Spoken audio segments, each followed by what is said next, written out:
தெற்கில் மலர்ந்து திசையெல்லாம் சூழும் கற்கண்டு கன்னி தமிழே, என் தாயே, தலை வணங்குகிறேன்.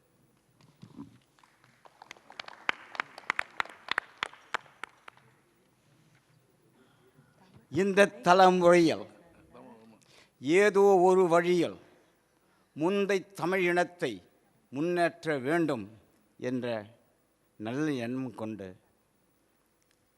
4வது உலகத் தமிழர் பொருளாதார மாநாட்டிற்கு தலைமை தாங்கும் முனைவர் டாக்டர் சம்பத் ஐயா அவர்களே, இம்மாநாட்டுக்கு ஒத்துழைப்பு தந்து உறுதுணையாக நிற்கும் உயர் நண்பர் லோகி நாயுடு ஐயா அவர்களே, ஏனைய தமிழ் சான்றோர்களே, தங்களை கண்டு மகிழ்கிறேன். வணக்கம் பல.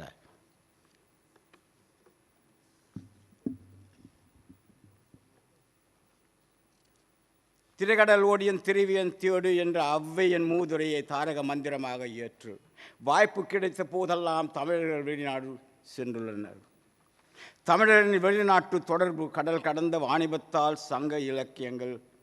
வாணிபத்தால் நிகழ்ந்தது என்று சங்க இலக்கியங்கள் இதை உறுதி செய்கின்றன. பர்மா, மலேசியா, சிங்கப்பூர் முதலிய நாடுகளுக்கு வாணிப நோக்கிலும், இங்கிலாந்து, பிரான்ஸ், அமெரிக்கா முதலிய நாடுகளுக்கு கல்வி கற்கவும், இலங்கை, மொரிஷ் முதலிய நாடுகளுக்கு கூலி ஆட்களாகவும் தமிழர்கள் சென்றனர் என்று வரலாற்று சான்றுகள் மொழிகின்றன.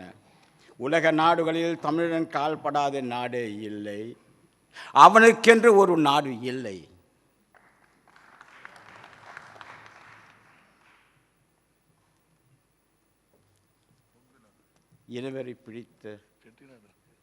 இனவரை பிடித்தவர்களின் சூழ்ச்சியால் பிறந்த நாட்டை விட்டு உலகம் முழுதும் அகதிகளாக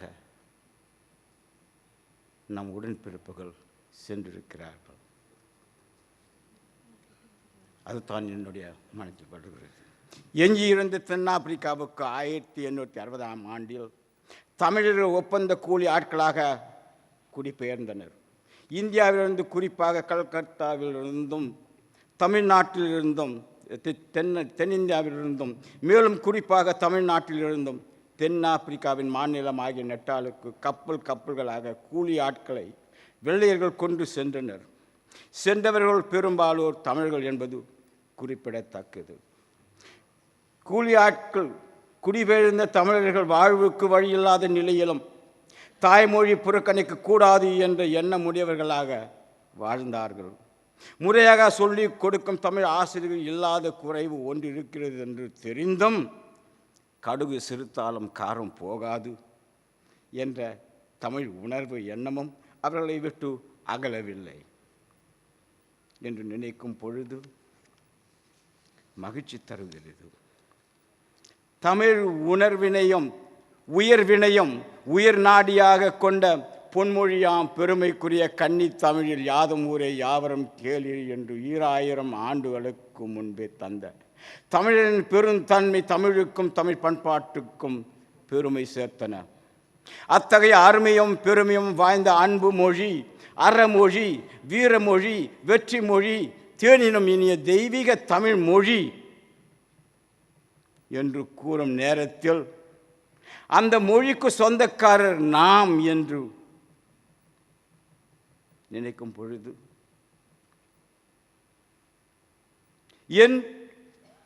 நாம் என்று நினைக்கும் போது தமிழ் உணர்வுள்ள எந்த தமிழன் தான் விம்மி விம்மி ஆனந்த கண்ணீர் விட மாட்டான். தமிழை வளர்க்க வேண்டும், வளர்த்து தமிழை காக்க வேண்டும், வளர்த்து காத்த தமிழை வாழ வைக்க வேண்டும் என்பதே நம் தலையாய பணியாக இருக்க வேண்டும். அன்று சேரன் செங்குட்டுவன் கண்ணகிக்கு சிலை வடிக்க கல் வேண்டும் என்று மார்த்தட்டி நின்று தொடை தட்டி வீரத்துடன் இமயம் சென்று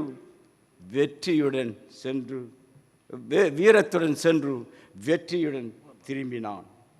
சேரன் செங்குட்டுவனின் வீரத்திற்கும் வெற்றிக்கும் அடிப்படையாக இருந்தது அவனுடைய தாய்மொழி தமிழ். அவனுடைய பண்புக்கும் பரந்த மனப்பான்மைக்கும் ஊக்கம் அளித்தது அவனுடைய செம்மொழி தமிழ் அல்லவா. கடல் கடந்து உள்ளூர் பண்டு மாற்றத்திற்கும் வெளியூர் வணிகத்திற்கும் பொருள் ஈட்டுவதற்கும் நம் தமிழ் மொழி ஈடு கொடுக்கும் என்பது எல்லளவும் ஐயமில்லை. An individual's thoughts, feelings and desires are expressed in and through a language. As soon as an individual language barrier has been overcome, the individual becomes a bona fide member of his community and binds himself or herself in relationship with others in the society.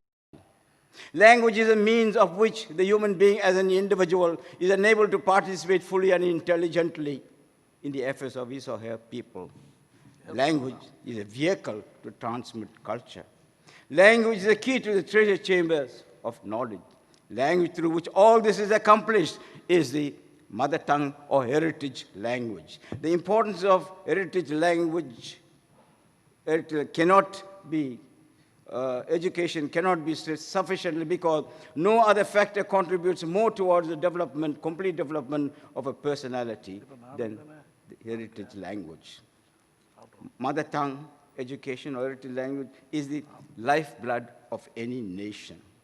That is why perhaps we hear people say, when a language dies, the nation dies. If that be said of a language in general, surely those factors hold good for the Tamil language.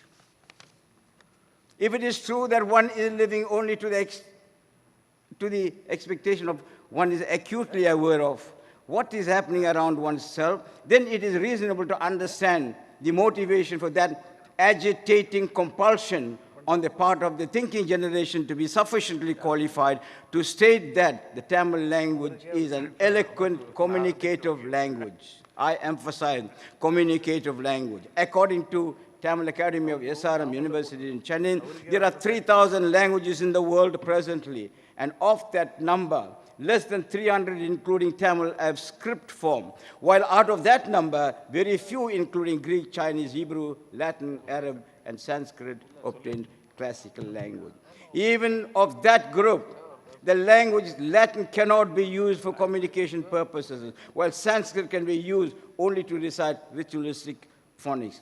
The Tamil language enjoys classic status and prides itself to have been a spoken language for thousands of years BC.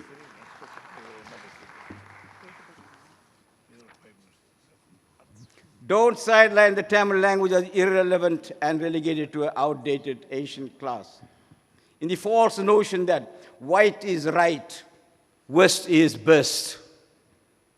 The Tamil language, which is the basis of Tamil culture, has proved to be second to none in vibrancy and eloquence, impressive and persuasive medium of communication. Need I have to explain any further to convince this august assembly that communicative language is the lifeblood of economic transaction and contractual process? The Tamil language is no exception. The Tamils of the ancient Kumari Kandam and Tamils of the Sangam era successfully enjoyed trade with the Chinese and Greeks and Romans. ஆதி தமிழர்கள் இயற்கையாகவே பொருளாதாரத்திற்கு விதித்திட்டவர்கள் என்பது வரலாற்று உண்மை. முல்லை நிலத்தில் வாழ்ந்த ஆயர்கள் தயிர்மோர் முதலியவற்றை குறிஞ்சி முதலிய நிலங்களுக்கு கொண்டு சென்று பண்ட மாற்றாக நெல்லை பெற்று வந்து குடும்பத்தினரை ஓம்பினர். நெய்யை விற்று, தேங்க்யூ சார், 2 minutes, நெய்யை விற்று அதனால் வந்த பொருளை கொண்டு அணிகலன்களுக்கு தங்க வாங்காமல் பசு எருமை முதலியன வாங்கி தம் பொருள் நிலையை மிகுத்தினர். இவைகளில் எல்லாம் தமிழர்கள் நீதி, நேர்மை, நியாயம் என்பதை பின்பற்றினார்கள். செத்தாலும் தமிழ் படித்தே சாக வேண்டும், என் சாம்பலிலே தமிழ் மனம் வீச வேண்டும். வாழ்ந்தாலும் மலர் போல மனம் வீசி வாழ வேண்டும். ஏதோ ஒரு காரணத்திற்காக விழுந்தாலும் மழை போல பிறர் வாழ விழ வேண்டும் என்றது தமிழருடைய கொள்கை என்று சொல்லி வாய்ப்புக்கு நன்றி கூறி, வாய்ப்பு கிடைத்தால் மீண்டும் சந்திப்போம் என்று சொல்லி விடைபெறுகிறேன். வணக்கம். Thank you.